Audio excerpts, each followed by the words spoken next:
Forest Lake Planning Commission to order. Could you please call the roll? Commissioner Young, Here. Commissioner Miller, Here. Commissioner Brink, Here. Commissioner Gubal, Here. Commissioner Steeler, Here. Chair Gerard.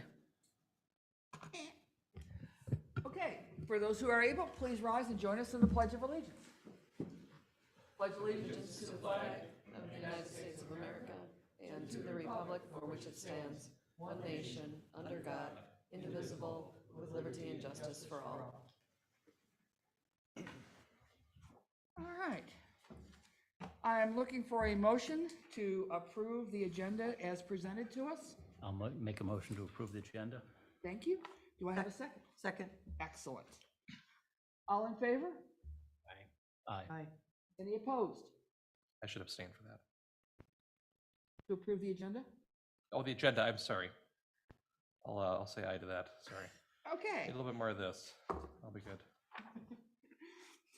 Are you sharing? All right, I have the agenda approved. I'm seeking a motion to approve the Planning Commission meeting minutes from August 24th, 2022. So moved. I have a motion. Second. I have a second. All in favor? Aye. Aye. Any opposed? Abstain. One abstaining. And I'm abstaining too because I wasn't there. Okay, two abstaining. It's not quite legit to make the motion, but that's okay. We'll let it slide. You can make the motion without necessarily being there. The rest don't have to approve it. Nathan, are you talking to us about the Birchwood Estates revised concept plan? Yes, I am. Thank you, Chair. So I would note that Abby is homesick. She's been sick for about a week. She thought she was going to be able to attend this meeting, but unfortunately just wasn't well yet. So she does send her regrets and apologizes if there's anything outstanding that she is supposed to deliver to you yet. So with that being said, the Birchwood Estates item is something that the Planning Commission is fairly familiar with, I believe. At least most of you are. So in February of this year, the Planning Commission and the City Council approved a preliminary plat and PUD for Birchwood Estates. Karen, if you don't mind sharing the screen here. So as the screen populates, it'll show the approved preliminary plat and PUD that was approved by the city in February. Since that approval, the developer, John Anderson, who is here this evening with us, was unable to get the Rice Creek watershed district and the TEP panel's approval on some of the proposed impact or the impacts that would result to some of the wetlands in this area. And so since that time, the staff has worked with the developer and the watershed district, I should mention, to see if there can be an alternate concept developed that will meet not only the watershed's expectations for wetland preservation, but also the city's goals with respect to residential development. So Mr. Anderson did submit the new concept plan, which I'll show. So on the screen here, you can see the formerly approved preliminary plat. On the screen now, you will see the revised concept based on the some of the issues that were identified during the review process by the watershed. So you can see on this screen specifically some of those wetlands that are at issue with the approved preliminary plat. You can see wetland 4, which the cursor is hovering over, is a definite obstacle. And you can see this would be wetland 2, which is another significant obstacle to residential units being built and roads through those wetlands, necessitating that impact. So the differences between the two of these are not substantial. The alignment of the roadways through this concept plan that you see in front of you are very similar to the alignment of the roads. I'll flip back to in the former preliminary plat, or the current, I guess, currently approved preliminary plat. The unit count is the same. In addition, the mix of the townhomes, you'll note the detached townhomes, they are called, in the southwest corner of this approved preliminary plat. the unit mix of those two single-family homes is the same in the concept that is now on the screen. The main difference here is the number of lots that are single-family and the widths of those lots. So in the former plan, you have 65, 70-foot, and 80-foot wide lots throughout the development, with some of those issues that the developer encountered with the watershed. In order to meet that same unit count, they will need the flexibility of 65-foot wide lots. So that's why that is shown on the concept plan. So in the staff report, Abby does note that the net density will increase in the concept from 2.1 to 2.4 units per acre, but also noting that there are some outstanding pieces of information related to net density. Also in the staff report, you will see the 4 developments that Abby has provided to you, which are similar in terms of the lot sizes that were permitted previously. Those include Bridle Pass, Chestnut Creek, Evergreen Ridge, and Hidden Creek, all somewhere between 7,000 and 8,000 square feet in terms of minimum lot size. So one of the reasons that these developments had that flexibility or were permitted to develop with those minimum lot sizes below the standard is really to protect some of the natural features in the city and also simultaneously conform to the density goals of the comp plan. And so that is why some of those developments have come through already. Staff are bringing this concept plan to the Planning Commission this evening for 2 reasons. I would say the first is to kind of provide you with a real example of some of the challenges that are created when developing some of this greenfield area in the city, noting significant issues that we have with wetlands. In this example, that's 17% of the overall site. And then the second reason that this is brought in front of the Planning Commission is that we would like to have your feedback on what you see in this concept. Does the revised concept meet your expectations for this area? Noting that it is more in line with what is expected from both the comp plan point of view and from the watersheds. So with that, I will say we do have the developer here to answer some of your questions or perhaps provide some more information about how this concept came together, and suggest that you hear from him and then ask us any questions you have before providing some feedback. Are there members of the Planning Commission that would like to comment?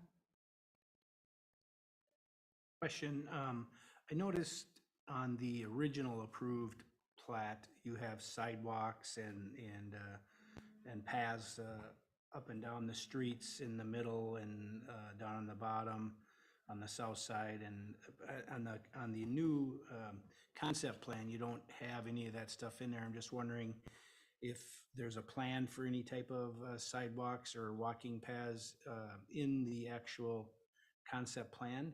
And then my second question is, where you show the wetlands, where you're drawing the darker circles, see there's lots that are kind of in the middle of some of those wetland concepts. I'm just wondering if that's a problem for building.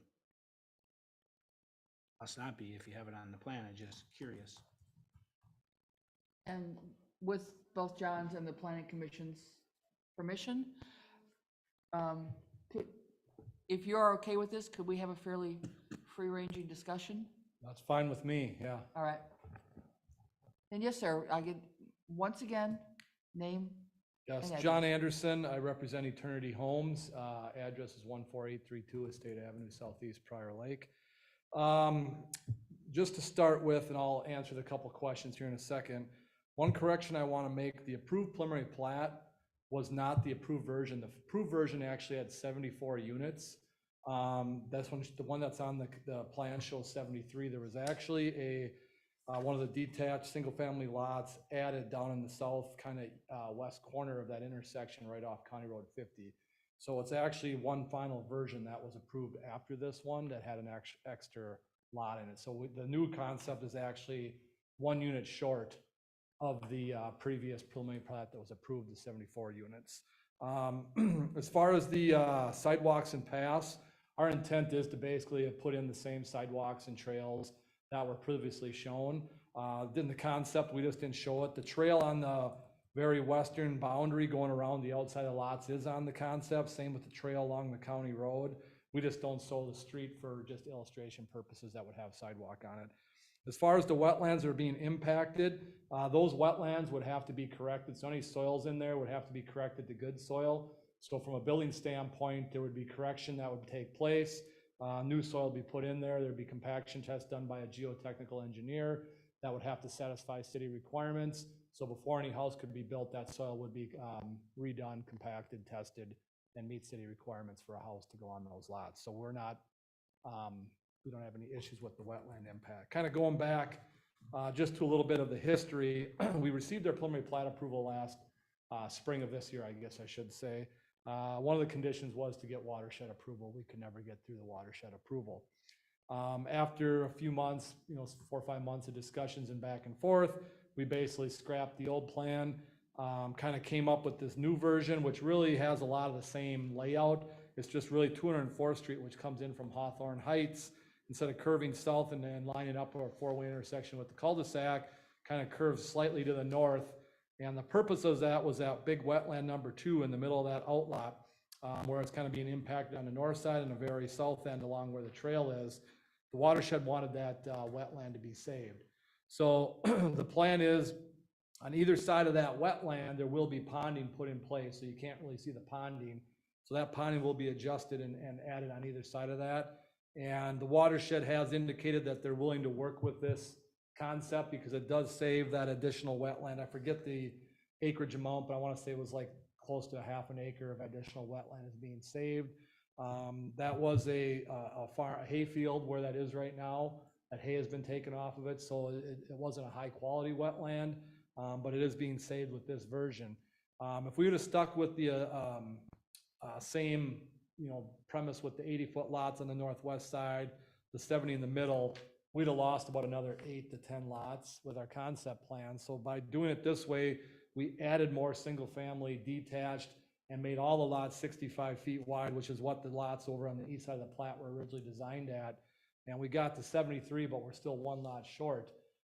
So what we're here for is just to kind of discuss, is this something that's been open? Obviously, I was at the workshop here recently that the Planning Commission had here at the city regarding long-term zoning design, lot sizes, comp plan criteria and things like that. So I guess that's part of this overall discussion that's been ongoing.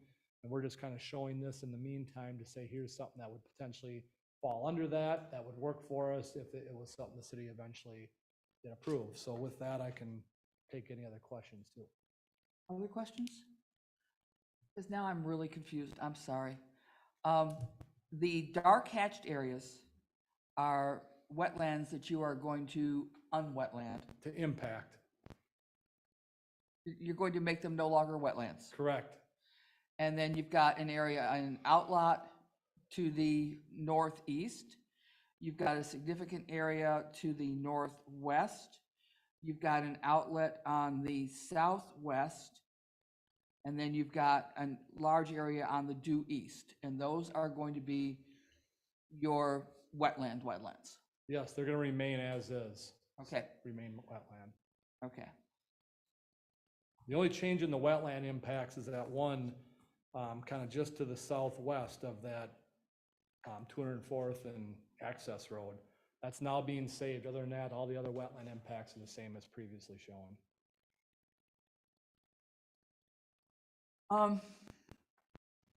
Is there going to be are you thinking of an HOA? Because there are some significant outlot areas, wetland areas, and large backyards. I'm especially concerned about the ones on the northwest and that back up to the trail, that northwest wetland and the one to the due east. Is there going to be an HOA that will maintain those, or is the expectation of the developer to build the homes and then have the city maintain all those areas? Those wetlands do not need maintaining. They're natural wetlands and would just stay natural. They would not be maintained. They're not stormwater ponds. The stormwater ponds would be in other areas that would be in a drainage utility easement in the city. Originally, the HOA was gonna be done for the single-family detached and the outlot areas, or green space that would be around those. The single-family lots would be individual owned with no HOA or be part of an HOA. So that outlot on the north and east and the outlot on the south and west are not full wetlands. And is there an expectation that those are green space that the city will be expected to maintain? The one in the north and east was approved by the city previously as future parkland. So That that would be helps. the park dedication share, and then that would be split between the properties to the north, northeast, and east. There'd be additional land taken for a larger park long-term, and this would be our share of that long-term park. So that would be owned by the city as part of the park system, and eventually there'd be playground or whatever would, be put on there by the city. The one in the southwest would be ponding area around that one wetland on both sides. And it could be possible that that is an outlot the city maintains, or it could be added into the outlot around the other detached. That's just taking that one line away where it kind of follows the backyards. And that could be either done either way, I guess. I guess from our end, if the HOA covers that, the city would still be responsible for any stormwater ponding maintenance like they would in any development, and drainage utility easements would be over that area. But who officially owns that is a question. One question I wanted to bring up is long-term plans for HOAs in the city, knowing that we do have a model home over in the Hawthorne Heights neighborhood, a couple houses to the west. We just received notice here this week, they're dissolving their HOA out there. And they're taking a vote on that in the next week as we speak. And if that happens, how does the common area, I don't know how that's gonna work with the city from that standpoint. So that's something that is part of this overall bigger picture discussion item that potentially affects, this project and how that area proceeds forward. Our initial plan was we'd have an HOA, but if other neighborhoods are getting rid of that, we would like to go down that same route. We'd rather not have an HOA if we don't have to. So I guess that's just something from a discussion standpoint here to bring up tonight. On the other hand, it does put an increased burden on the city and the other taxpayers in the city. Not if the property's maintained privately. The ponds themselves will be maintained by the city no matter what. The green space around it and what the idea is, from my understanding, Hawthorne Heights is they would like to split the green space up on each individual lot and make it part of the actual little square ownership. Then everyone just maintains their own yard, because that's what's going on right now, is everyone just maintains their own yard area, plows their own snow. The HOA basically does nothing other than own that outlot right now. Other than that, they do no items in Hawthorne Heights. So I know there's been discussion in the past about those types of lots and the reasoning for the HOA and all that, so. Other planning commissioner questions? I've got one more.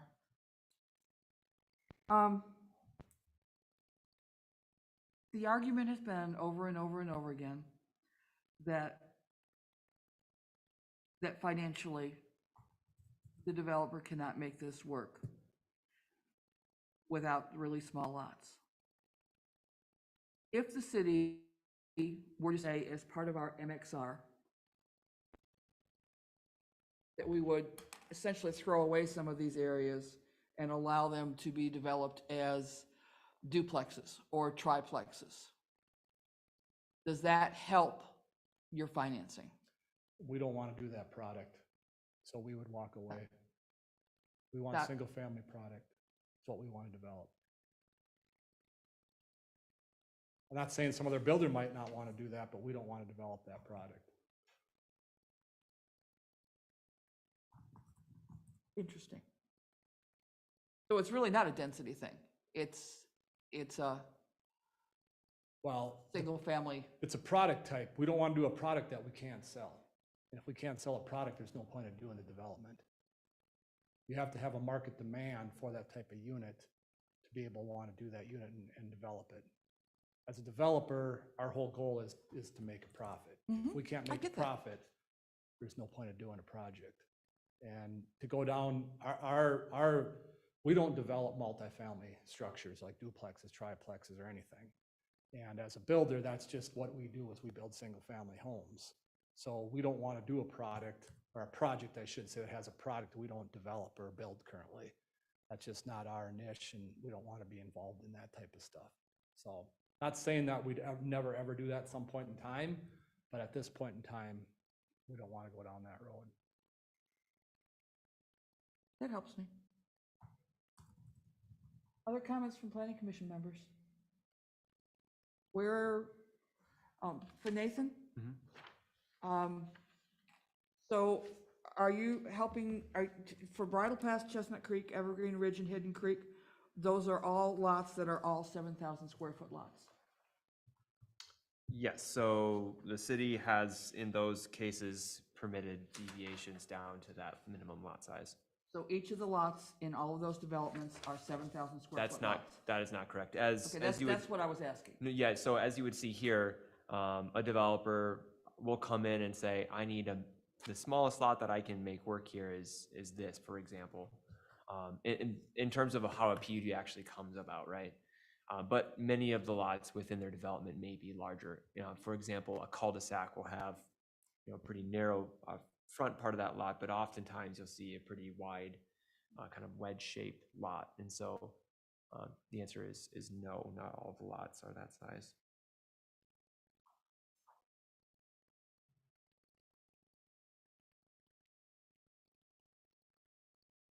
From a real estate point of view, sir?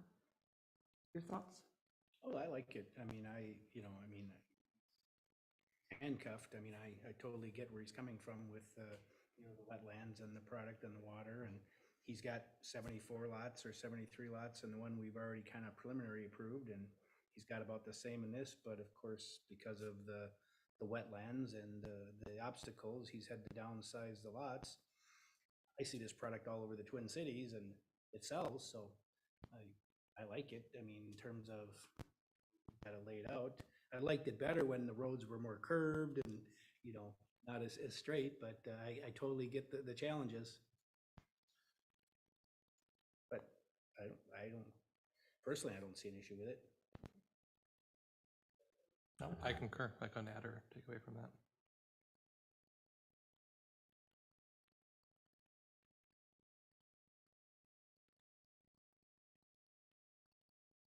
Any other comments? Just as a note, I mean, this does have the 7.5-foot side yard setbacks that we've kind of discussed over the last few weeks, but is still kind of in discussion, just so that everybody's aware of that. And I should clarify, the single family do have a 7.5-foot side yard setback. The single family detached also would have 15 feet between the structures, so 7.5, based on one on each of the buildings. Some of the units do allow for a 3-stall garage, so when you come on 204th Street, I think there's roughly 8 of them there. Those would allow for a 3-car garage, a 50-foot wide pad. The other ones are narrow and be 2-car garages. The one thing we've noticed when we were selling out of the Hawthorne Heights model is that a lot of people wanted that option for that 3rd stall. So we have taken that into account and added some of those units. So if we were to made them all 2-car, we may have got another unit in there. But to have that option, I think it makes sense. And I know we've talked about that at this level before about people storing boats and everything else. That 3rd stall will help for that, so. And with that 3rd stall that you show now, you're still getting that 15 feet. Yes, there would still be the 15 between the structures. Yeah. Correct. Any other comments? Does that help you out? Yeah, I guess that's our I should say where we at right now is just to get some feedback. Obviously, to do this would either require a plan unit development or a zoning ordinance change to the zoning district that would allow this more of just a normal standard use. And then at that point, you wouldn't need the plan unit development. So we've been very cautious of spending a lot of money right now. We did the concept plan after talking with Abby, just so you guys had something to kind of look at. I had kind of sketched something up by hand, just cleaned up what we were talking about. And I know there's some other items that you guys have been dealing with. I think you're even discussing a little bit tonight. So we're gonna try to probably wait and see how everything plays out on the zoning ordinance standpoint before we move forward at this point. And like I said, the numbers are tight. Obviously, the economy, the market has been pretty darn slow the last few months and has gotten slower. So interest rates keep rising. So it's something that we're gonna be very cautious about at this point. And you know, the numbers were already really tight on this project, and, you know, like I said, if we were to lose 4 or 5 lots in here, we wouldn't, the reality is we cannot proceed forward, you know, just due to economic reasoning, so. So yes, that helps out, and I just want to get a feeling for these lot sizes, because obviously it's less than what we did before with some of the bigger lots, and from our standpoint, this is the product we really truly want. We had some of it in the previous one, but we went with some bigger lots. We're not against them, but this is really what the market's calling for right now, so, and that's what we're building this product in quite a few other cities as well, so. Nathan, from a timing perspective, by the time we work out an ordinance, it will probably be faster for him to do a PUD, correct? Yeah, so the way that I understand Abby's preferred timeline for the ordinance amendment, you may see something hopefully by the new year in terms of an adjusted city ordinance. So at that time, if John were to come in and apply, if an ordinance amendment is made that would allow this type of thing by right, then it would be a more simple review of he would effectively be reapplying for the preliminary plat. The developer, John, could also come in with a The PUD PUD right right now. now. That is correct, right now, yep. As in, before interest rates go higher and inflation goes higher. Well, even if we started now or 3 months from now, the loan goes into place next spring. So it doesn't matter from if we get approved in December or we get approved in February. When we close, it's gonna be the same date either way. So whatever the interest rate is at that point is what we're dealing with. So, you know, like I said, the layout that we have now, I mean, I too like the old layout that was approved. We just couldn't get through that one wetland with the watershed was really the holdup of that whole project. If that would have gone through last spring, we'd have probably a model home going up right now with streets blacktop. So, you know, that's kind of, you know, where things are at, is it really that one wetland is what held this whole site up at this point, so. So now we've made accommodations to limit the impact on it. There's no way to completely get rid of it, because 204th Street has to go through there and has to impact that wetland. So, you know, we have to impact the wetland on the south side with the trail along the county road. So it's getting hit on both sides, you know, and it's just, it comes down to, we still don't know the full grading extent either, because we haven't done a full revised grading plan. Now, half of this site, the changes are gonna be minimal, so we're kind of ahead of the game on where we normally be, but the grading down there has to be figured out. There may even be a little bit more impact if we have to connect the Ponce and the north end to get it to drain correctly, or some sort of storm pipe for the overflow or whatever, I don't know. But that's something we gotta determine yet, so. Just about all of Forest Lake is outwash plain. I mean, from a land form perspective, it's just about all outwash plain with a little bit of esker on the eastern edge. So much of the city, when you come in to buy a piece of property to develop, it's gonna have wetland issues and it's not gonna drain. And so I keep being surprised that we hear, well, we have to do small lots because of the wetlands. Yeah. They've been Well, here. I don't think Come- it's so much the wetlands, it's the cost of doing the development. The cost of putting in sewer, water, streets, grading. I mean, what the costs are this last summer were 100% higher than the year before. And they're probably 200% higher than they were 10 years ago. So 10 years ago, if you're paying, you know, a third of what you're paying now, the numbers make more sense because you didn't have as many expenses in the development side of things. You know, there's also things like city fees and engineering, and all that stuff has gone up, just like everything is inflation with the whole world right now. Everything has inflation, and the cost of building a project is really the big key here. It's not so much the wetlands, it's the cost of making a project work. And like I said, we're getting to the point where you can barely even pay anything for the land because it's just so expensive to build a project. And, you know, it all depends on what city, what, you know, type of product. You know, there's areas where lot prices are selling for 200,000 all day long. There's areas where they're selling for 70,000. You got to look at what the market bears, because you can't say we're going to sell them for 150 here when they're not worth 150. So you got to make sure your numbers work financially, and that's one of the challenges Forest Lake has, is because you don't demand as high a value for typical lot than you would say in Blaine or Lino Lakes. You know, just the closer in you get, the more expensive the lots are. And the further out you get, you got to be more conscious of your costs. And that's part of the issue that's going on here, so. Thank you.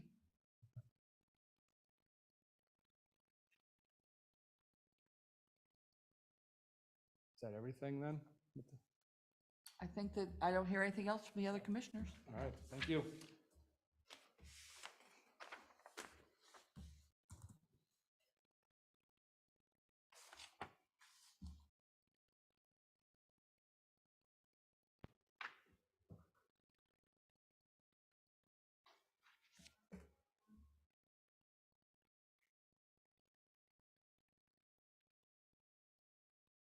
You're waiting for me.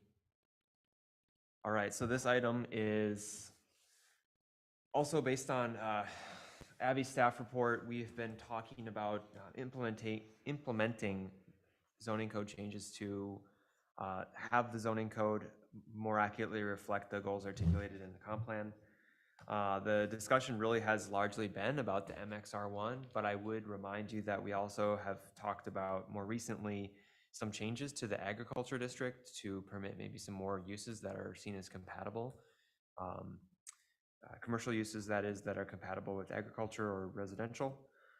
In addition, we've also recently discussed some of those uses along the Highway 61 corridor, revisiting perhaps the mixed use designation or classification of properties along there.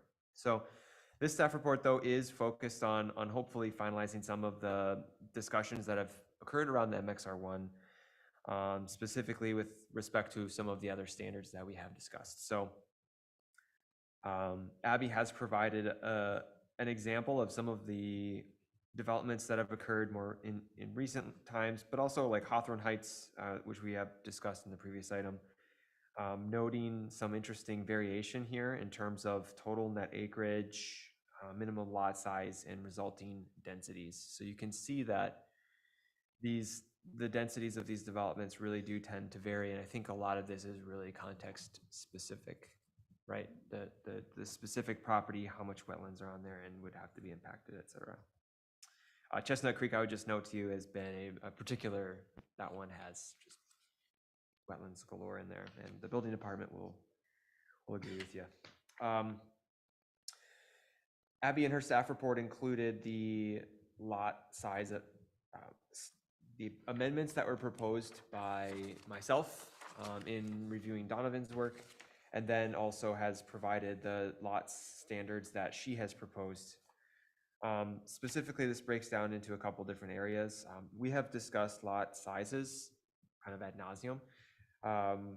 Abby has provided a number of example minimum lot sizes from other developments in the staff report, noting that there's a couple reasons the city should consider amending its own minimum lot size for all MXR1 properties. Number one is that there is now a kind of a pattern of what has seemed to work in the past in terms of minimum lot sizes. And so perhaps we should be looking at that in terms of future development.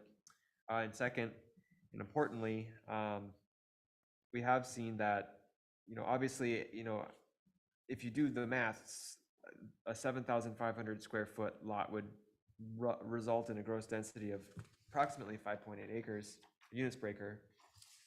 But we've seen this a lot where we're permitting lot sizes that are pretty small and like that, 7,500, and they're still not really getting close to that 5-6 units per acre. They're close to, let's say, 1, 2, 3 units per acre. So that is one of those reasons why the city has been presented with some of those changes by staff. I'm going to move on to, and Abby has noted here that staff is pretty familiar with some of the conversations that we've already had, so I don't know if there's necessarily any reason in going too far more in that area. Minimum lot width is one of those standards we kind of discussed, but we haven't really gone into as much detail. So as currently proposed, the city would adopt a 65-foot wide lot standard for all detached products. And that is only in cases where there is no HOA. And what we mean by no HOA is that that commonly owned lot would have within it, as you saw in the concept plan of Birchwood Estates, some of the actual footprints of those buildings, but that common area between them would be owned, and therefore that 65-foot wide limit wouldn't apply. So in cases where we have detached lots, the proposal is 65 feet wide, and you have a number of development examples in your staff report that kind of articulate a kind of a range of different widths that have been proposed previously. An average of those notably is 67 feet. So I'll move on to setbacks. So this is another really fundamental kind of zoning regulation. So we have our minimum lot area, we have the width of our lot, and we have the setbacks of where a structure can be located within that lot. And so you have a number of examples here of what has been permitted in the past. We have front yard setbacks, which I think we all are pretty familiar with how these all work, and I'm happy to explain them if we don't know, but front yard, side yard, and rear yard. Currently, the city's standard is 30 in the front yard, 10 in the side yard, and 30 in the rear yard. So in terms of the front yard setback, there has been a decent amount of discussion by the commission, between the commission and staff. Staff have previously proposed a 25-foot setback for the house specifically, and a 30-foot setback for a garage. And so what that is meant to do is to bring houses closer to the street, to kind of break up some of the monotony of those garage doors on streets, and kind of enliven the streetscape here.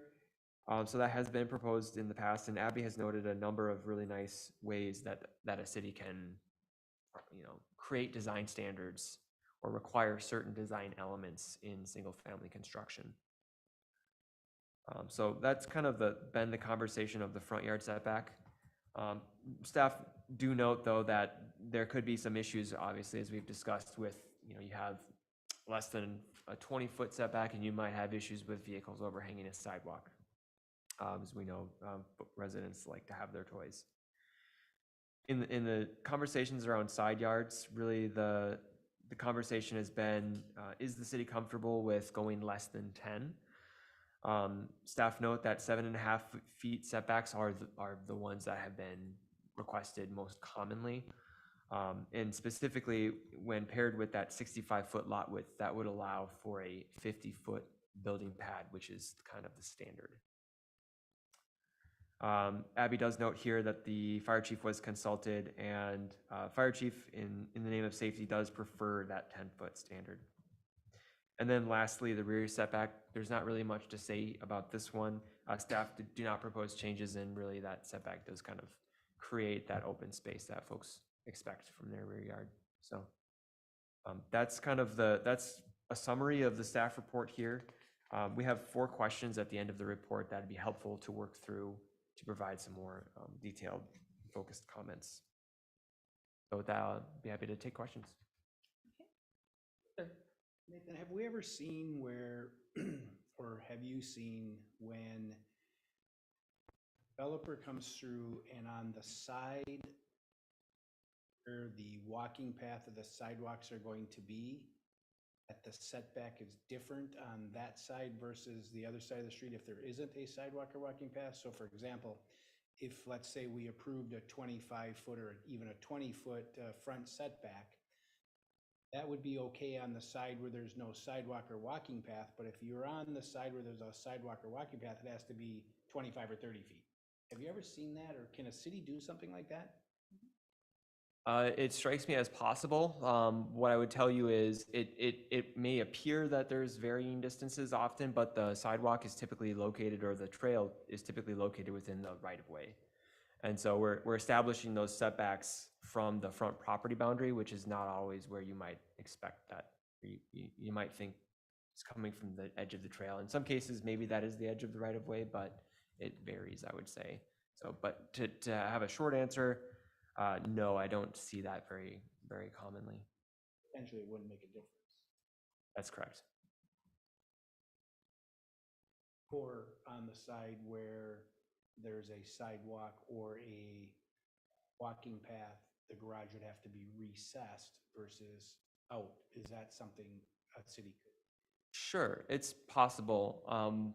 I think the reason why it may not be as common, or that perhaps I haven't run across it, is just because it does kind of create additional complexity, or it could create possible confusion for staff, but also just for the development community if they're trying to understand the standards. Not that it can't be done, but that may be why it's not very common.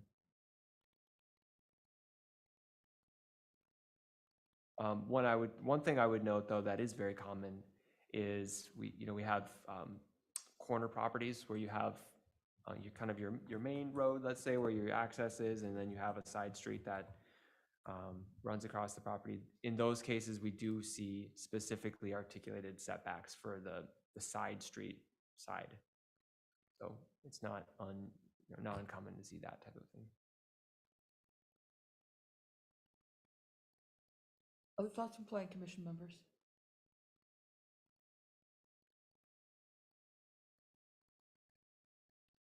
I would be much more comfortable, one, if we set minimum lot standards, then all the lots will come in at those minimum lot standards. And one of the things that we've been able to do with PUDs is to provide varying lot standards so that our neighborhoods don't look, probably too young to hear, don't look ticky-tacky. Little pink houses all look the same. We've been able to have some diversity in our neighborhoods, which is a good thing. I'm really concerned with the huge amount of the city compared to other land uses and other codes that is MXR. And what I would prefer that we do is say, yeah, we may need to do a comp plan change to look at whether or not all of that is truly MXR that we're going to have at 7,000 foot lots and before we go there. I would encourage you all to drive through bridle paths frequently at different times of the day because of the number of cars that are parked in the street, the fact that those are much smaller lots, and that's where the kids are also playing is in those streets. And so when we're looking at this, it's not really what I would call a family friendly, unless you're a one or two person family. We don't have transit here. You can't walk here. You can't get groceries here without vehicles. And so as soon as a kid turns 16 here, they're looking to have a car. So you have more cars in a community like Forest Lake than you might in another community with smaller lots that has walkable grocery stores or jobs within a walkable distance. So my concern right now is having a very large amount of the city with a minimum lot size, which will be the lot sizes. We will lose the flexibility and we'll lose the ability to make our neighborhoods feel less regimented and more, I want to say, interesting. The other thing that truly frustrates me is I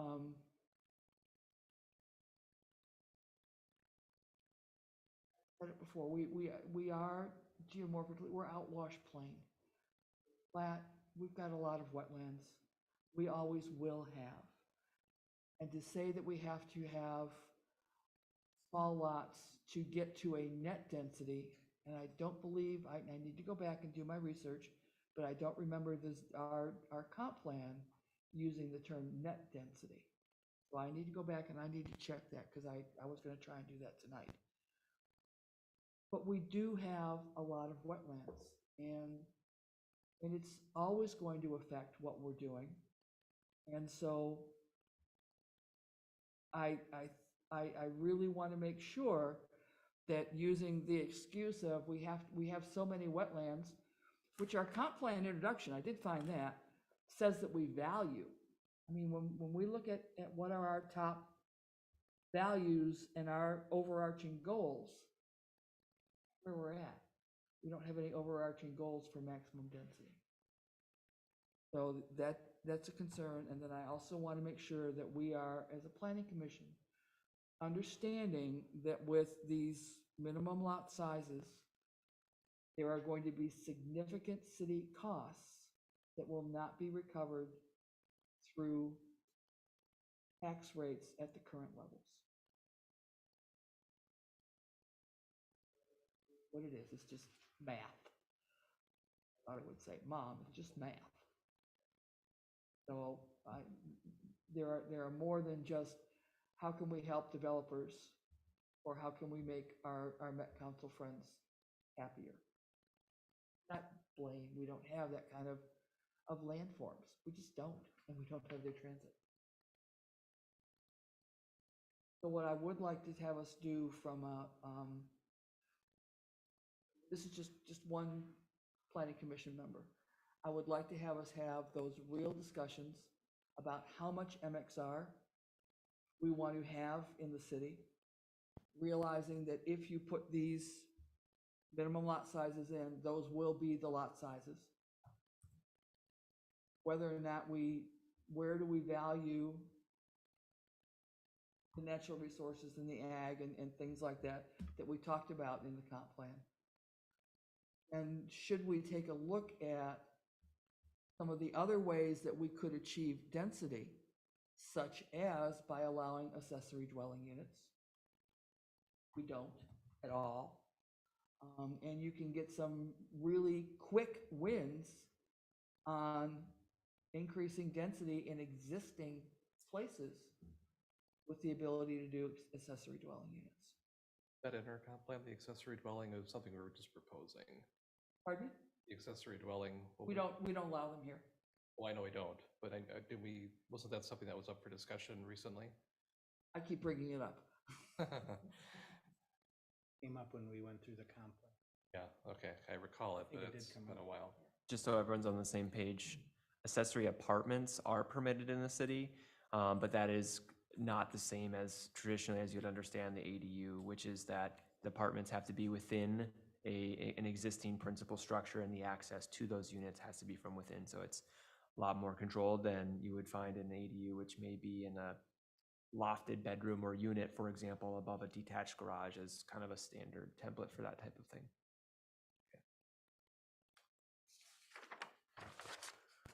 I would just ask, are there any reactions to these? And I've taken notes on the discussion so far. Are there any comments specific to the kind of specific questions that are established in the 4 bullet points at the end of this report? The first one is the commission favorable to front yard setbacks of 20 feet for houses? I would say I am. Okay. And that's with a garage. I mean, the way it's worded here, it's 20 feet. I would like to And see. it doesn't say anything about sidewalks. So Yeah. I want to make sure that Nathan has the notes that you're looking for. 20 feet to the house, I would be okay with, and 30 feet to the garage. I'm sorry, 25 feet to the garage then. 25 to the house, 30 to the garage, that's fine, but I'm okay with 20 and 25. Okay. Me personally, With or without a sidewalk. because it doesn't impact, he said. So just to be clear, Setback is usually from the Front lot curb. line. Curb. the Yeah. setback is Property line. actually not from the curb. Often the curb, so we have our overall right of way, but we have the curb of our street is typically within Got it. that area. And so the edge of the right of way is the same as your front lot line, and that's the point from which we measure the setbacks for the houses. That makes Could sense. be the 20 or the 25 plus. So yeah, so you'll have from the front of your house, you'll have in this case 20 feet to the front property boundary. From there, you'll still have some, most often, boulevard space before you hit the curb. That boulevard space plus the curb and anything to the center line of the road is all right of way. But Israel is not Then included in the I sidewalk. really want us to talk about what is a appropriate sidewalk width. Yeah, I agree with that part too. I want to say the city standard at present is 6 feet wide. Where do we have any of those? Sidewalk, really? Yeah, so I believe, don't quote me on this, I think our engineering standard currently is 6 feet wide. Is that for a trail or a sidewalk? No, for trails, it's 10 Hey, feet we're wide. asking No, sidewalk. trails are Trail is 10 10 feet feet. wide, bituminous trails, like you saw in No, no, wrapping no around the sidewalks. side of Birchwood Estates, that would be a 10-foot trail. A sidewalk is most often concrete, and that will be, the standard, I believe, is 6 feet. Although I'd have to double check the engineering standards for that. Do we have any 6-foot sidewalks anywhere in this city? Mine is about 6 inches. Yeah, 6 inches seems right, but Some of the older sidewalks, I think, are gonna be more narrow, certainly. Some of the newer subdivisions, and I can't remember anything that's gone in, so, let's see, what the examples would be. What about the one over by, heading to Target by Wells Fargo, the Wells Fargo Street? Is that 4th or? So in the headwaters those area, are- yeah, those might be examples of town. where it's been 6 feet. I'm thinking of, actually in the headwaters, Oh, okay. headwaters 9th through 12th editions are newer. Well, there was sidewalks that were put in, what, how many years ago now? Just a couple of years over by, I don't know what the width those are, but.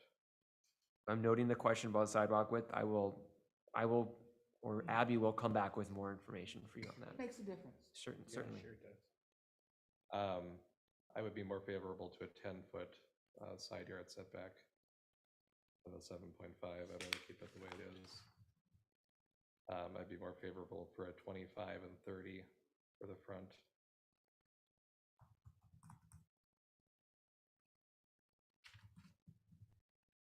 And I honestly have no idea about a 30. I'm not sure what my opinion on that is for the backyard. Nathan, earlier in the week, I had emailed Abby about being new on the commission here and not being familiar with all these other neighborhoods like Bridle Pass you mentioned, and Chestnut Creek and Evergreen and Hidden Creek. I asked her if I could get like a map, just a schematic of where these neighborhoods are so I could drive through them. And I didn't realize she was sick, and that's probably why she wasn't able to get me anything. But I think it would, for me, my benefit, I'd love to drive through every one of these neighborhoods with this in front of me so I know setbacks here and setbacks there so that I can see what Susan's talking about. Yeah, certainly. So that'd be great if something like that could be. Yeah, I'll continue to defer to Abby on that, but that is something that I think can be done, Yeah. certainly. Okay. Bridle Pass, think over by the high school, Yeah. Appaloosa, Arabian, all those names.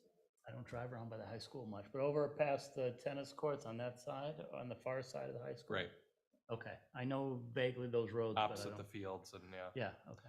So when that development started coming around, I was in real estate at the time. I was doing a lot of open houses there, and it's definitely a poster child for kind of what you were saying. Just very tight, a lot of cars even back then.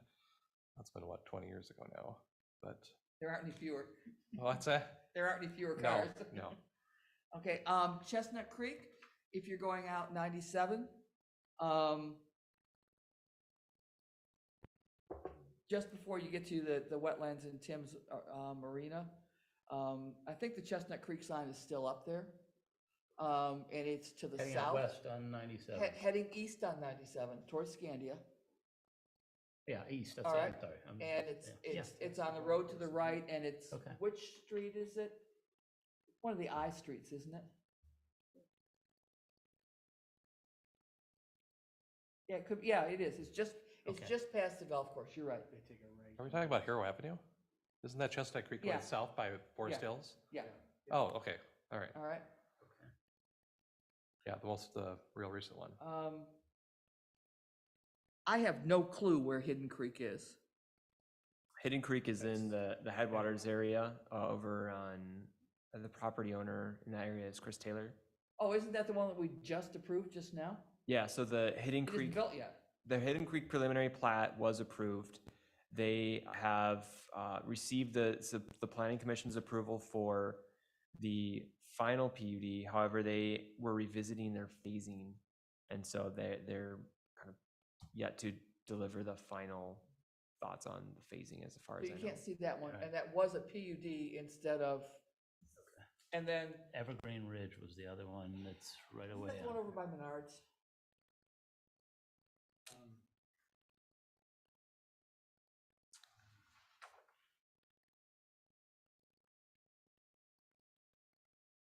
Or that was the one over by Menards.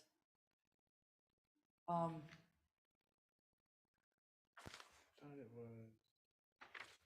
Over by the two sets of apartments, and I still don't understand why all the apartments that we put together aren't helping us with density. That's a whole nother question. In these areas where setbacks are less and more people are parking on the street, do we have complaints from the residents that live there that are tangible things that are reported that make it difficult to live there? Or for like fire trucks to get through, or is it all kind of more of a cosmetic, we want our neighborhoods to look different?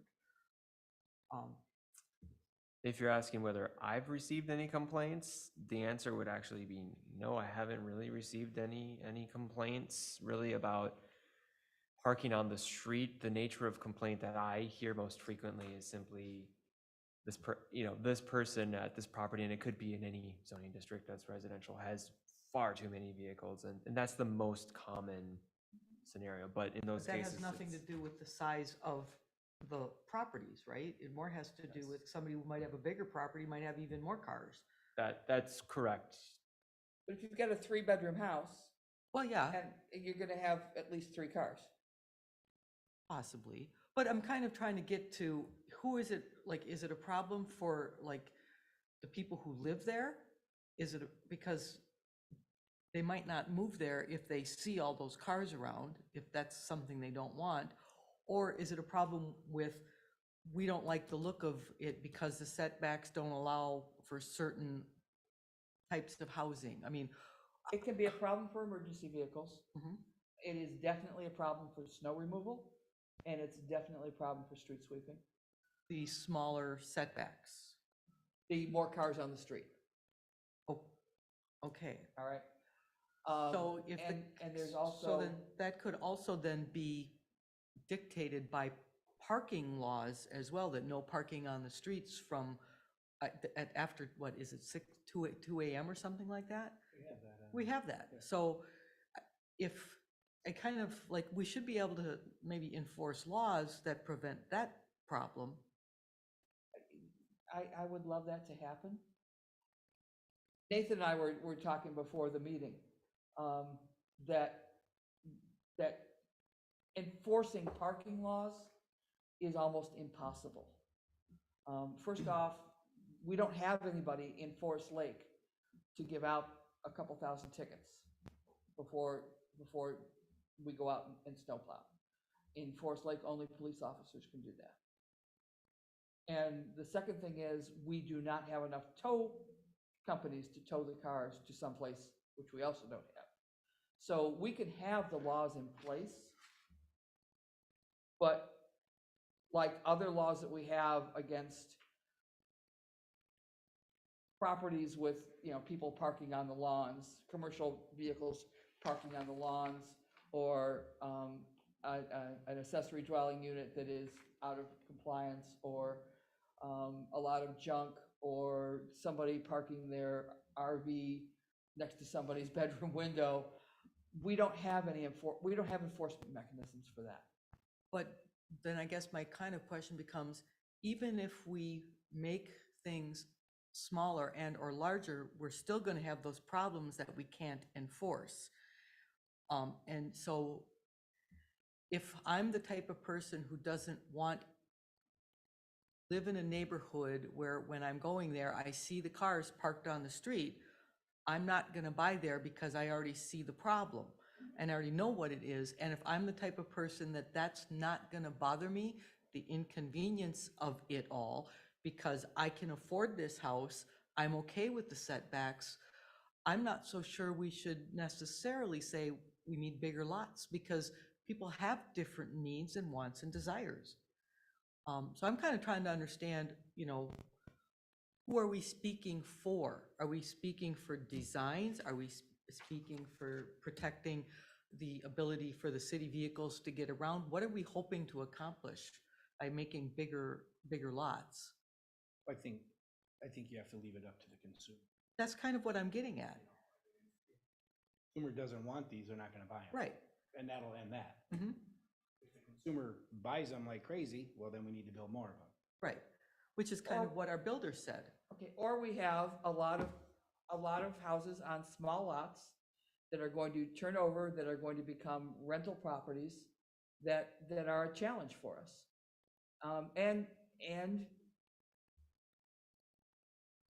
And we're gonna, But you don't think that's the direction that the market's going anyway?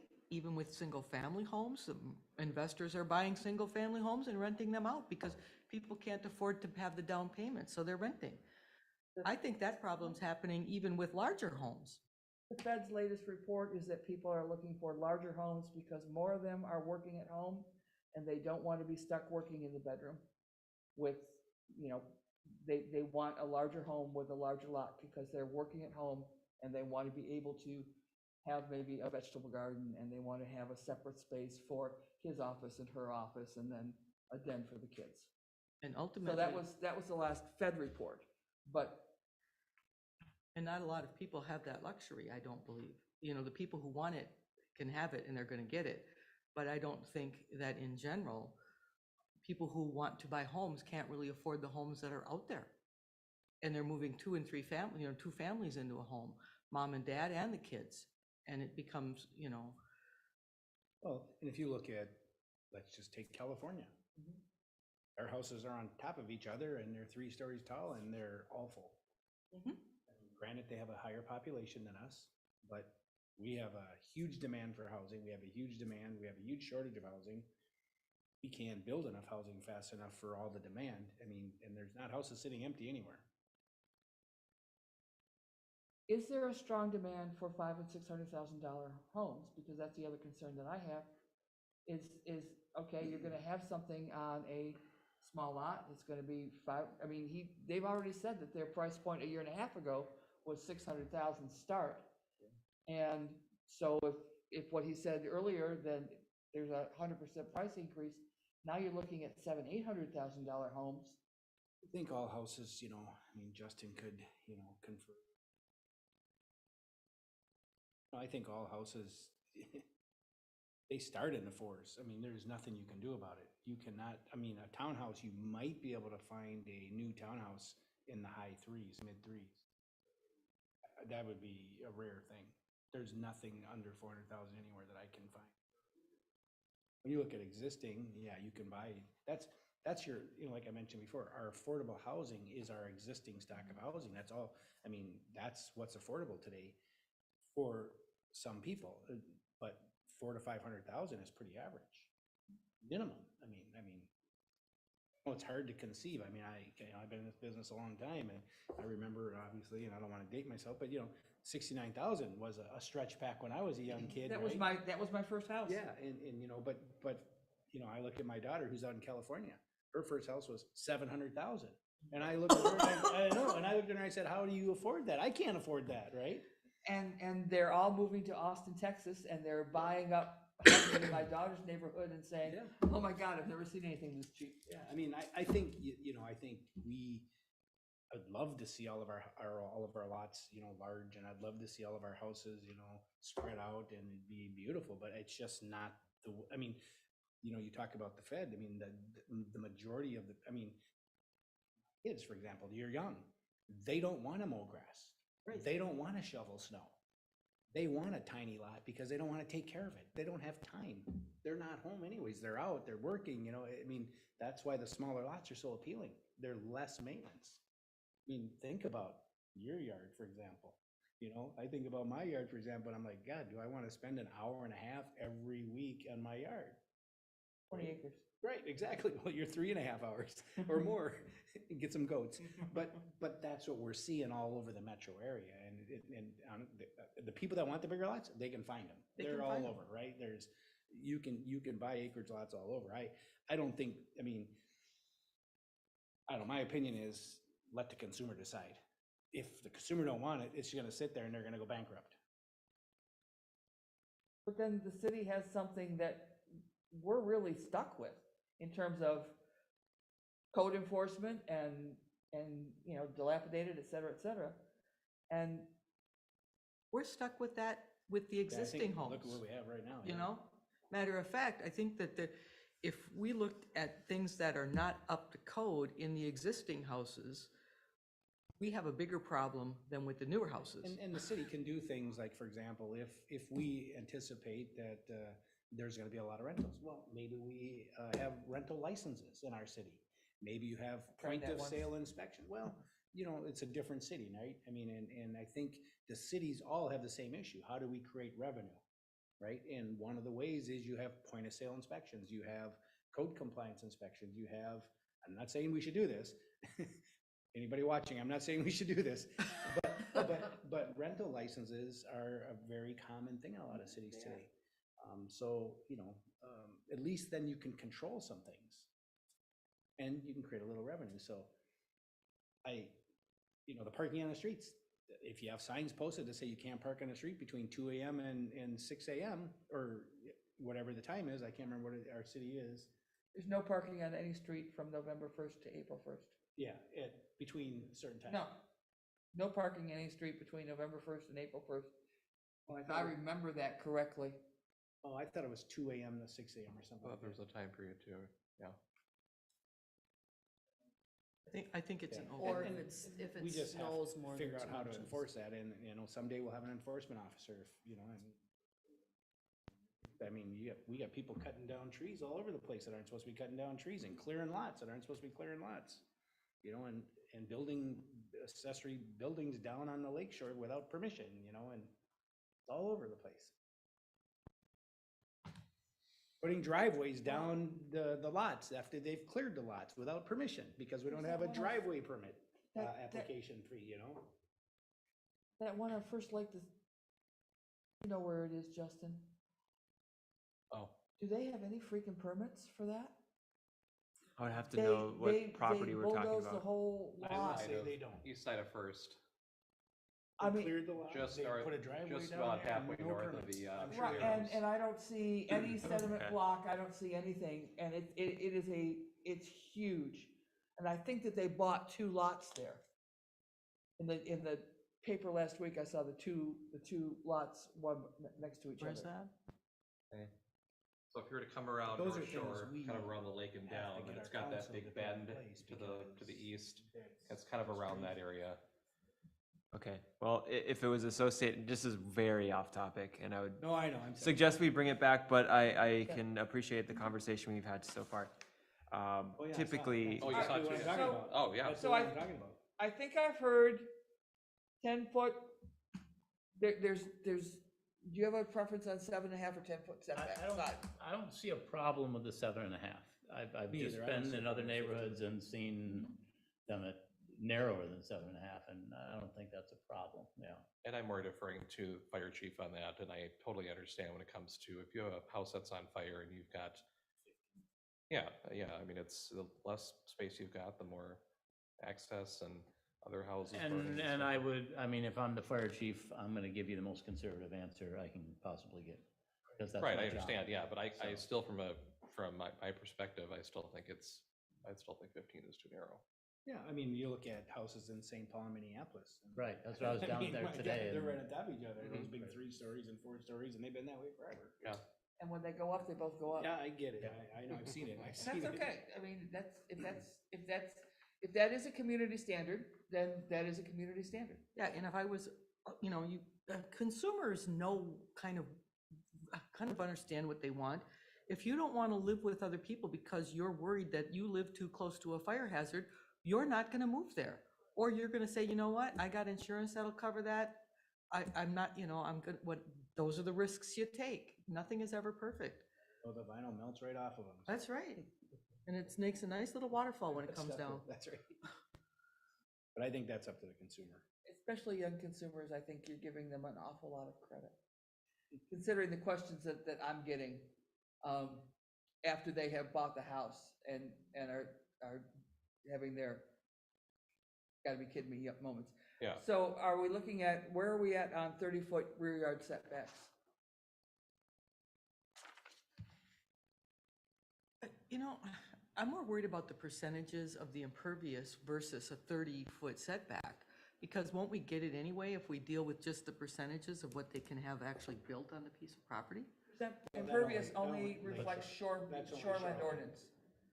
It is not applicable anywhere else except for the shoreland ordinance. Groundwater. Okay. I would just jump in and say it's a common standard, the lot coverage in other communities throughout all residential zones. Percentage. The percent of hard cover on a property is a And maybe standard. that's the approach we take yeah, is more of a percentage. Then houses can't get too big. They just have to kind of fit in that area someplace. And that gives people flexibility to move back or forward or, you know. And typically, you'll see both of those standards in tandem. Typically, the standard lot coverage, as an example, is 40 or 50. Not so much to limit the total structures in the property, but to ensure basically open space. And in addition, just stormwater management is another factor. So I'm hearing that there's not really many thoughts on the rear yard setback being 30 feet, give or take. 30 at least, yes. I have room for a garden and or a swing set or a, you car? know, a fire pit or a pergola or, you know. A storage building, because they'll need it.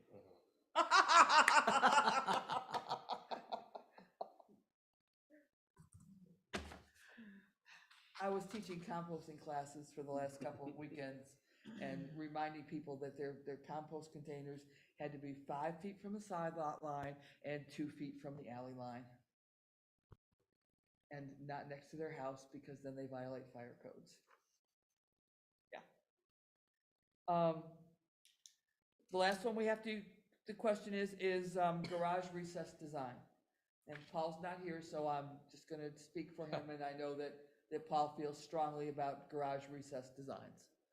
Are there? Strongly in favor of them. Yes. Are there other folks that have feelings one way or another about garage recessed designs? I actually have a question of what that term means. Is it recessed from the front of the house or recessed from some other place? What does that mean? So that would be correct. So the garage recessed would be from, so you have like, for example, like an entry or a porch, right? And then you have a garage that is established behind that line from the street. And a lot of the houses, am I wrong? I might be wrong, is that they're equal to or even in front of. Correct, the garage, you're correct. Garage. It's referred to as like front-loaded. Uh-huh. That's the type of construction, and most often the garage is protruding and it's the most forward part of the building. All right, Most houses, or a lot of the house designs say they're building rooms above that garage. right. Okay, so what would be the opposition for Paul and anybody else to not be, to require recess design? What's the rub? I want to kind of understand. I think the home builder would probably be good to speak to that, but when you come in from your garage to your house, you're generally entering your kitchen or that area close because that's where you come with groceries and that kind of thing. And if you are having to set that garage back in, now you're kind of taking away interior space of your home. So the builders like to keep that garage out forward because that's useless space Okay, anyways, so why garage would space. we want to take that away? If, For the appearance, right? That's why we Aesthetics were is kind looking of for what the it's- setback, to set the those argument garage is, yeah. back so that the neighborhood looks, you don't look at a bunch of garages. Because if you set the garages all forward, that's all you see when you're looking down the street is garage, garage, garage. okay, and if people are buying this, then they don't have a problem with it. And I'm not so sure, I'm not gonna buy a house in a neighborhood that I don't like. And I think a lot of people aren't gonna buy a house in a neighborhood they don't like. And so if by chance they have all these 3-car garages that are front and center, that might be really absolutely fine to suit their purposes. And so, you know, does anybody know why Paul is absolutely, would rather not have that? Is it all looks? It's looks. It's the aesthetics.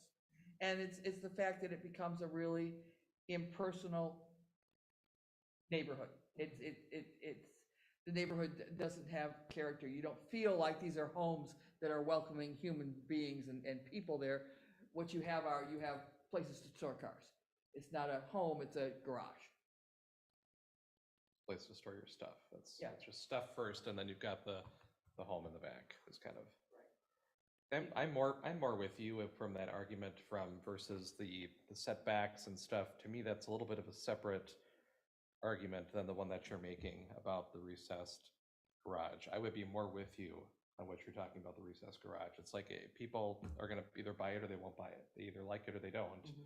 I'm not really, for, demanding that there's recessed garage. Yeah, me either. And the challenge is just depending on the style house you build, right? Right. If it's a 2-story or if it's and sometimes the garage has to be, more forward because you want that family room, Right. behind the garage. Multi-level, I think you have to let it be up to the design of the builder based on the product they're trying to build. Right. And then I think with the setbacks and everything like that, to me, it's Setbacks are more important. more of, if you're looking at the city as a whole, how is that affecting the whole city? Versus the recessed garage, whatever. I mean, there's the aesthetic part of that, but to me, it's not on the same plane as, that's my personal opinion, but. I think one thing with that setting, like the builder was here, he had a whole neighborhood of 74 homes, and he's gonna build those 74 homes. He's got 3 or 4 different plan layouts, and they're all gonna be the same.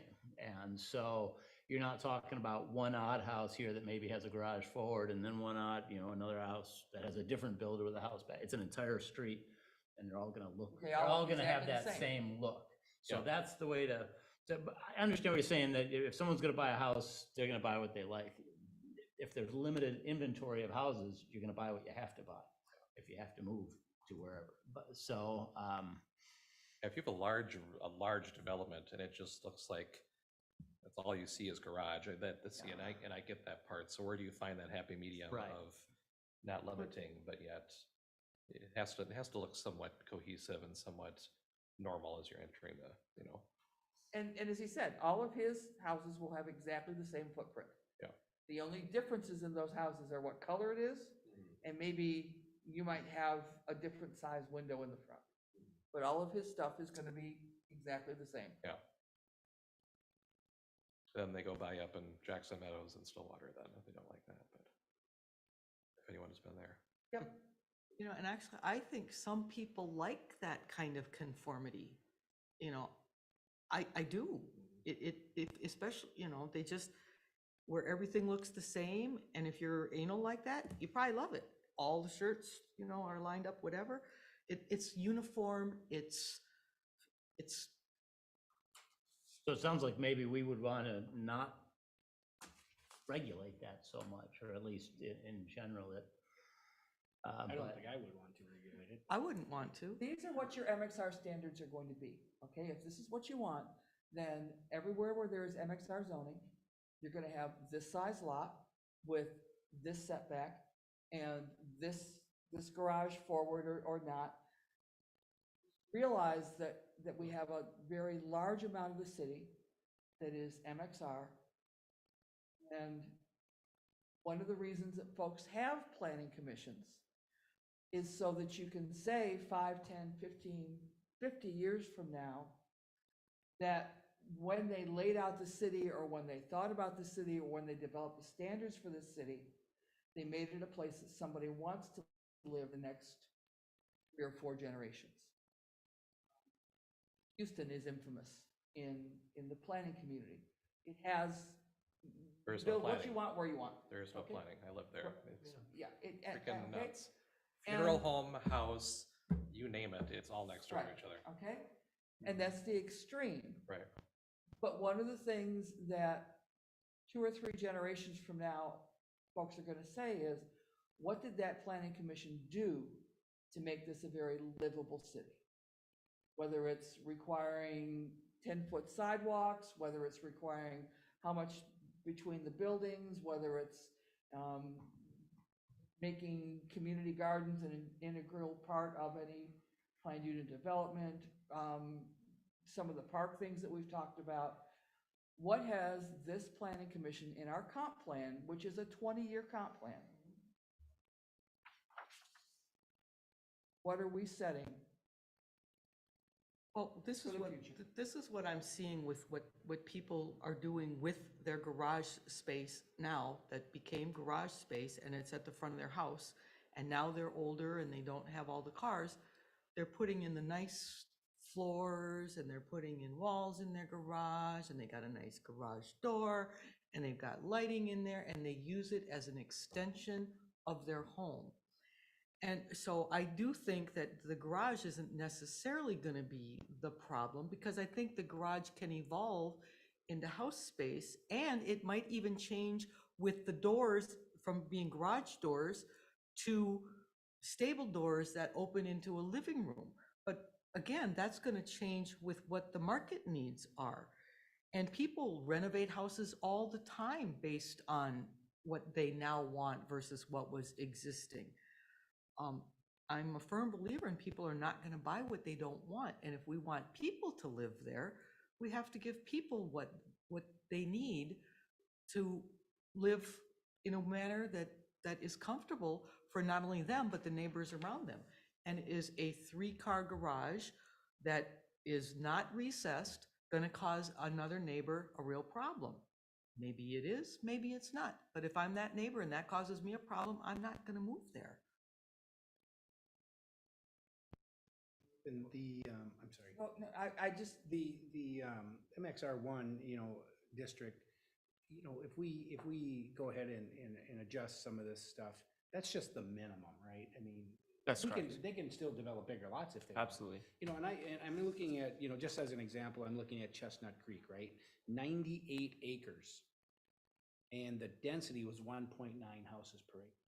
Wetlands, and we have a lot of wetlands. Then you look at Headwaters, 25 acres, they got a 2.68 density. And the lots are larger.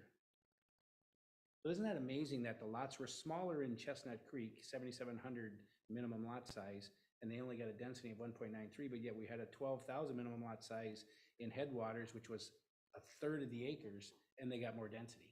but what we did on Because they didn't Chestnut have- Creek and some of the others was we said they're PUDs. And, all But they right, still got more density. now wait a minute, Yeah. we said that they were PUDs, and so we want some variety. Yeah, Part of being a PUD is we've got variety. right. What he's done with this, all right, is every lot is the same size. All right, they're, Potentially. right, okay, looking at what he's brought here. So, But he could have, based on the first plat, so let's just say we would have approved this and he came in originally under that, and he could have did this first plat. Well, the first one, he had larger lots and smaller lots and he had a higher density. Now he's got no choice but based on the water and stuff like that to just do all smaller lots. So his density is gonna stay the same. Well, he could have, he didn't have to have 74 lots. Nobody said you have to have 74 lots. well, What he's doing is, he's saying, I want 74 lots, so this is the size that all the lots are going to be. And what I'm saying is that, yes, folks do want to make a profit. And if you say, this is what our lower limit is, then you're going to make sure that you have the lower limit because it is universal and you don't have any flexibility to say, we'd like you to have a little diversity. yeah, We will, what's that silly phrase? Run to the bottom or something like that? yeah, no, well, we don't wanna be, it's not a race to the bottom. Yeah. But the challenge, Susan, and I totally get it. I mean, the challenge is, you buy this land for a certain dollar amount, whatever the dollar amount is. Then you take that land and you go, okay, I'd like to develop that land and build houses on it. And I'd love to build something that's affordable for people to buy. Okay, what's an affordable house? Let's say it's $450,000. How many lots is it gonna take to make that piece worth, so I can get lots developed at $450,000 a piece? Okay, so if the average lot to develop is $100,000 and that land to buy was just say $1 million, and you add those two up and you divide that out, it's gonna give you a number. And if that number is 50, that's great. If that number's 70, that might not be so great because you might not be able to do it. Because if they can't do it for an affordable price, they're not gonna do it. So that piece of land would sit there and nobody would develop it probably because it's not gonna get any cheaper. But in time, somebody's gonna say, gee, I wanna move out toward Forest Lake, and there's a piece of property here, I could maybe do 5-acre lots. If you buy a piece of property and you pay whatever you pay, with the without realizing that a bunch of, I can't believe I don't believe that developers are stupid. When I bought my property, I looked at the comp plan. I said, what is possible? I looked at the covenants on my neighborhood to make sure that nobody could ever subdivide anything in my neighborhood. I looked at my soils to see what I could or couldn't do. How many horses could I put in there? Am I allowed to have? What year did you buy your property? Pardon? What year did you buy your property? 1991.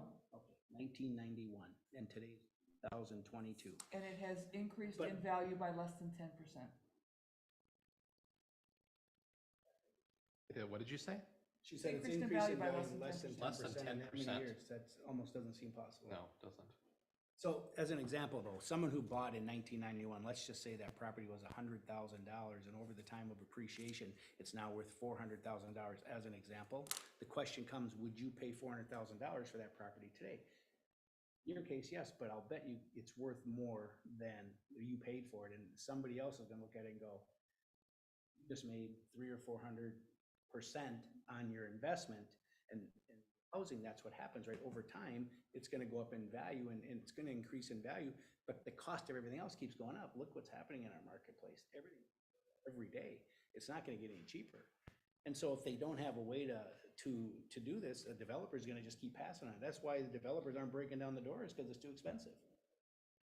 And weren't we also concerned about, if we have these bigger lots, when somebody comes in to ask for like a revision to the rule, then we have to say, well, if we say yes to them, then we have to say yes to everyone. And that's the other argument. If we go smaller now, then we don't have to worry about the variance. No, you're still going to have Well, variances. but then we just say no. Well, it's not that easy. Well, I know yeah. it's not that easy. But do we want to keep doing PUDs is the question. Right. Or do we want to get away from always having to do a PUD? Especially if that's what the market is dictating right now. I think you have the sense of the commission. Yep. And I understand the It's desire to deal with right now and what is good right now.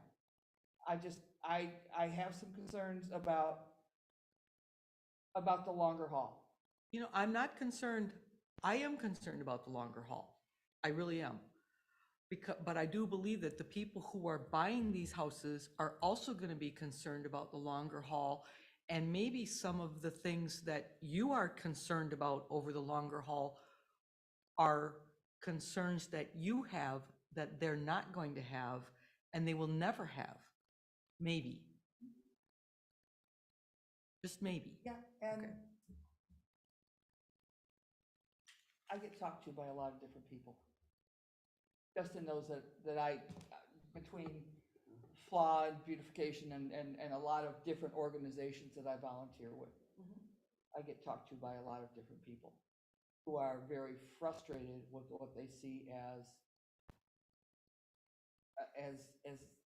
a lot of really small lots that they really don't value. They're really concerned about the number of apartment buildings. They're really concerned about the need to pay for additional public works and additional firefighters. And we're gonna have to go here pretty soon to permanent firefighters, a police department. And they're concerned about when you have lots of, you pack things in and you grow very fast, you have those growing pains right away, as opposed to if you were to grow a little bit slower, you sort of spread out those growing pains. So where do these individuals think we are right now? On the slow end or the fast end? Fast end. Yet it doesn't really seem like the city of Forest Lake is growing exponentially. Even since the last census, I don't think it grew that much percentage-wise. not as big as some cities have. When you take a look at the development that's out on the west side of town, when you take a look at the Forest Hills thing, when you take a look at Chestnut Creek, when you take a look at the infill along the high school, you know, that whole good view to the east, I think there is a lot of development that's happened in the last 10 years. Even with the recession. And to the detriment of, what's the detriment to the people that are concerned? That there's more people here? I mean, how does it affect them in their own little space? When they drive around town, it bothers them? I'm kind of trying to, do they think there's more crime? Do they think it's something else? Communities are going to change, and it's always hard on the folks that are in a place and have invested in a place, that it changes in ways that they didn't expect when they bought or when they moved here. And for folks that moved in here 10, 12 years ago, what they're seeing now isn't exactly, for some of them, isn't exactly what they bought into. And so, yeah, they're moving farther out. And they're responding to the market, and so they're saying, yeah, I'm going farther out. I guess when I hear what you're saying, and I think about the properties on the lake, less than 50 years ago, it was a lot of cabins. People buy 3 and 4 cabins and make this $1.5 million home. And who was concerned about the people selling the 3 properties all at once? I have a feeling there wasn't a whole lot of discussion about it. It just happened. And we adjust. And I would imagine that some of the people who own those small cabins are very upset that that $1 million home was built right next to them and there was nothing they could do about it. But that's change. That was also township, and you could pretty much do what you wanted to. But many of those are the same folks that are now really angry That's- about, wait a minute, yep. not about the people next to them, about the water quality in the lake. Because that water quality will continue to degrade with the lots and the larger homes. And it will. So somebody that wanted to have, thought that they were buying someplace with water quality 5 years ago, sorry about that. Yep. And so you have to do kind of what you have to do for yourself, kind of. If that bothers you that much, then I guess you have to make a choice, because nothing ever stays the same. It's always evolving and always changing. And maybe we can slow that pace down a little bit, but some people want this town to become a city with real services and a real hospital and more sidewalks and more parks and more trails and get some public transportation out here so we can not have to rely on our cars as much as we were. And we're not going to get that necessarily with the way we're kind of, I guess, not building multifamily structures. You won't get transit out here, period. That, Never say never. well, 10 years won't happen. I don't think it'll happen in 10 years either. But isn't that part of what we're supposed to be working towards as part of this comprehensive plan and some state plans, that we need to get some ideas that are going to make transportation move a little bit better? It's why we joined the transit taxing district, because we were promised.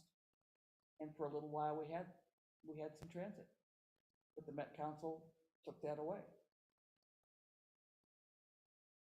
But people want it. Some people do. Right, some people do, and some people actually need it. So, I think this is probably one of the best discussions I think we've had, myself, because it's trying to understand what's good for the community, what's good for the individual, what's good for the future, and where should we not go, but it's also driven by the needs of the people at the time that, it's market driven. And how do you mix all of that to make the best decisions? And ultimately, I'm not gonna worry about 20 years or 30 or 40 years from now, wondering somebody second guessing what we're doing here. If we're doing what we think is right at the time and it's based on the information that we have at the time, then you can always defend that. You can't look back and say, well, you woulda, shoulda, coulda. We don't know. And I'm not gonna ever apologize for that. And I don't think we should have to worry about that. I think we should just do what we think is the right thing for all of those entities to the best of our ability. Period. That's what I think. And just, I'll get off my soapbox. One of the things that Nathan's company is doing a very good job of is trying to get us safe routes to schools so that we can put in sidewalks. Because 20 years ago, folks said, we don't need no stinking sidewalks. I don't want anybody walking in front of my house. But now we're trying to retrofit. It's so much more expensive to move electrical poles and light poles and try and deal with the slopes and retrofit sidewalks in. Whereas if 20 years ago we had said, you know what, if we want to be a city someday, looking at other cities, they have sidewalks and they have parks within 6 blocks of every house. Maybe those are things that we should think about. And so I do worry, not only about what people think today, that's not my give a darn quotient. I really worry about 2, 3, 5, 7 generations down the line and making sure that what I do today does not damage their ability to live and thrive. And I understand that's why we have more than 2 or 3 people, so that we have a real variety of perspectives and thoughts. Think of all the aesthetically, all that we've lost over the past 20 years in historical structures, and we almost don't even have the capacity to have a historic district because of that. We've lost a lot of that character. So there's that, and just one example, But right now, that's not a value. what is? Character. Having diversity in neighborhoods and character. Right now, the goal is to have, what people are buying is houses that all look like each other. One, as he said the other night, it's one plan. And you get to decide whether the kitchen then the dining room, or the kitchen then the den, or the den then the kitchen. But I guess the downtown plan seemed like there was a lot of feedback of wanting more diverse, but yeah. you have entirely too many notes, sir. Got a lot of different notes on this pad. I almost needed more paper, so But did we cover your 4 bullet points for you? thoroughly. And I appreciate, no, and I say that in jest. It is appreciated that you're providing some good feedback on those things and having some other conversations that I think are worthwhile from my Sometimes perspective. those conversations just have to happen. They're not sometimes not pertinent, but So if you're looking for any other updates from me, Yes, please. if I might suggest that, I will be here on Friday to work with Ken Roberts, who is the city's new planner. So Ken is starting, I think, tomorrow in office, and so we will be working with him to transition some of the zoning work and things that he will be responsible for smoothly, and help him get a kind of a foothold in everything. So Does that mean that we can start making emails to the zoning complaint line? you'll have to work with Abby on that. I think the email line, the zoning email inbox is open though, and so you're welcome to send notes that way. I didn't want to do it until there was somebody that was going to actually have time. But I have a list. Zoning at ci.forest-lake.mn.us. Why did y'all not go to forestlake.gov? No, it's where a lot of cities are moving, and it just drives me insane to try and figure out which city that I'm working with is on which format. Just wait till you guys all get a city email address. It's coming soon. That's my update. You guys will soon be getting city email addresses. I think you learned about that at the training. Yeah. So you will be getting those Double soon. I'm sorry, IT I is had- working on those, and once I have all of that I had set up. another meeting that night. Yes. Yeah, once that's all set up, then I will be sprucing those out and sending instructions, but then also probably in the meetings, doing some kind of a demo so that you guys are able to access those email accounts. So you'll have access to those. And we are going to be all very careful when we get those emails to not hit. Reply all. Reply alls. Wonder if we can disable that function.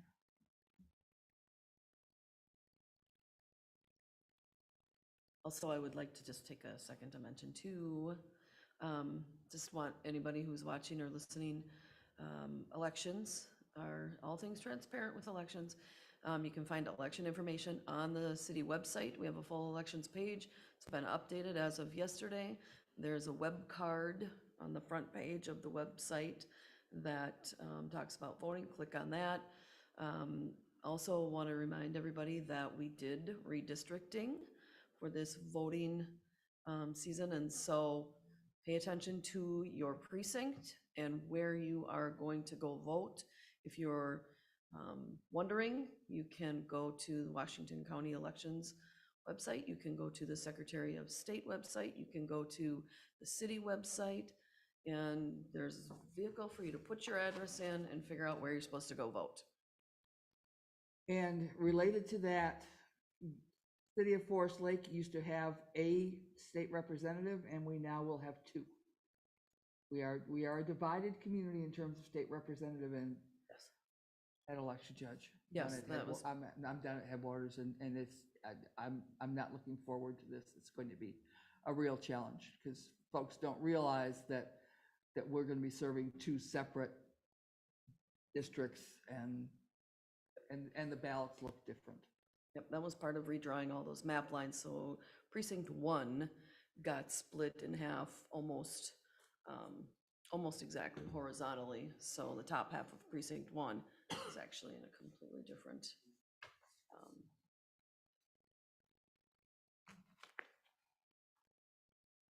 No. I may beg the city to take back elections from Washington County.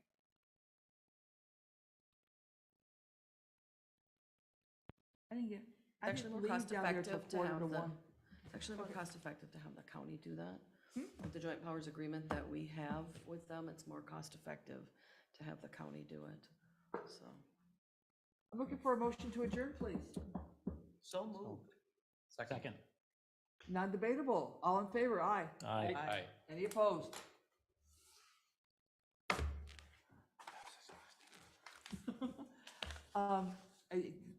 Are we turned off?